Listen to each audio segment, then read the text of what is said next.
ninawavalisha vyeo na kuwaapisha maafisa idadi 23 na askari 5 wa mamlaka ya hifadhi ya Ngorongoro wanaovishwa vyeo leo tarehe 13 mwezi wa Aprili mwaka wa 2026. Mwenyezi Mungu wasaidie.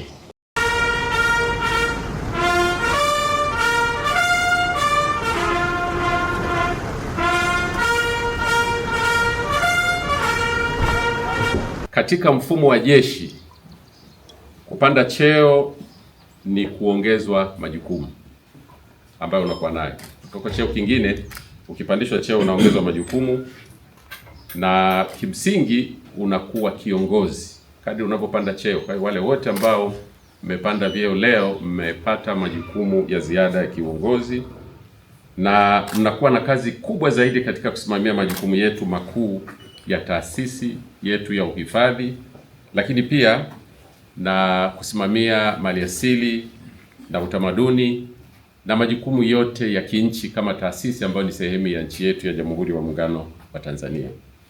Mnatakiwa kutambua kwamba ni jukumu lenu kuhakikisha kwamba mnafanya kazi kwa bidii sana, mkifahamu kwamba juhudi zenu ndizo zitakazochangia katika kulinda na kuhifadhi eneo letu la mamlaka ya Ngorongoro ambalo sisi wote tumekabidhiwa kulisimamia.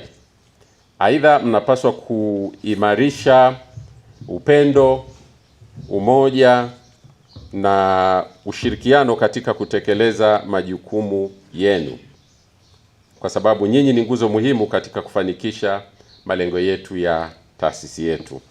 Kwa hiyo nawashukuru sana kwa kunisikiliza na nakutakieni heri katika majukumu ya wiki hii na siku zingine zinazokuja. Jamhuri ya Muungano wa Tanzania. Kazi na utu. Asanteni sana.